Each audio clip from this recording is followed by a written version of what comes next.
아는 기자, 경제산업부 김성진 차장 나왔습니다. 자, 김 차장, 업무 개시 명령이 이제 발동이 됐는데 지금 정확히 어떤 상황인 거예요? 네, 국토부는 오늘 오후에 서울의 한 레미콘 업체를 찾아서 현장 조사를 했습니다. 먼저 정부 얘기부터 들어보시겠습니다. 오늘 운송 거부자에 대해서 저희가 확인을 하고 그분들에 대해서 업무 개시 명령을 송달할 예정이고요. 네, 이렇게 국토부는 지자체와 경찰 등으로 76개 조사팀을 꾸린 뒤 전국의 시멘트와 레미콘 업체, 관련 운수업자들을 직접 찾아다니면서 업무 개시 명령을 내리고 있습니다. 사업장은 209곳, 운수 종사자는 2,500명 정도인데 여기서 운송 거부자만 가려내 주소를 파악하고 개별 접촉에 나섭니다. 자, 이 운수업자를 찾아 나서는 게 이 개별 차주들이 명령서를 받아야 그 직후에 이제 효력이 발생하기 때문인 거죠? 네, 맞습니다.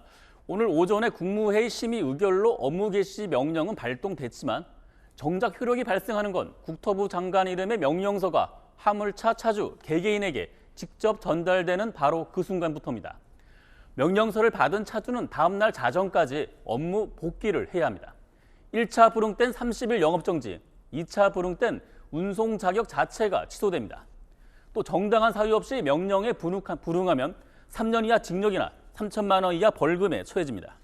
만약 그렇다면 차주 입장에서는 명령서를 안 받으면 되는 거잖아요. 2020년에 이 의사협회 파업 때 한번 발동이 됐다는데 그때는 어땠습니까? 네, 그때도 명령서를 전달하려는 정부 그리고 안 받으려는 전공의 사이에 숨바꼭질이 벌어졌습니다. 당시 전공의들은 의사협회 지침에 따라 하루 동안 휴대전화를 꺼놓고 단체로 잠수를 타는 일명 블랙아웃으로 대응한 바 있습니다. 행정명령은 당사자에게 직접 전달돼야 효력이 발생한다는 걸 이용한 겁니다. 사전 동의 없이 보낸 문자나 메신저 연락은 효력이 없습니다.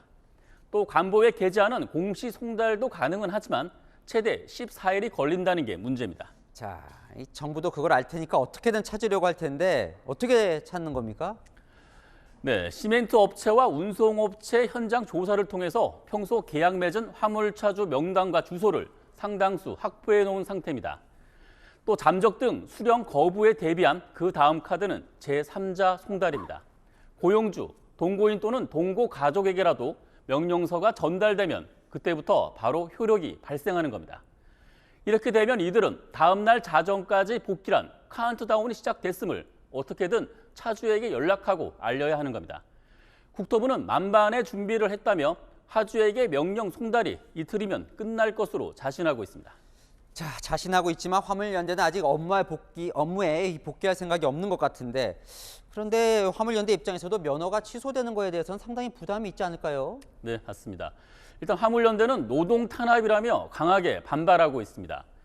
전국 곳곳에서 삭발 투쟁에 나섰고 화물 노동자에게 내려진 계엄령이자 헌법 유린이라며 투쟁 수위를 더 높이겠다며 맞서고 있습니다. 화물연대는 업무 개시 명령에 대한 무효 가처분 신청에도 나설 계획입니다. 하지만 국토부는 강대강 대치가 아니라고 선을 긋고 있습니다.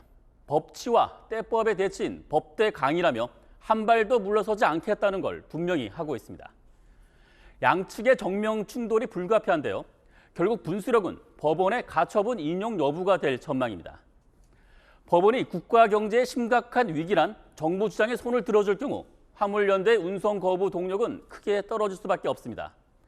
실제로 운송 자격이 취소되고 그리고 밥줄이 끊어질 수 있기 때문입니다.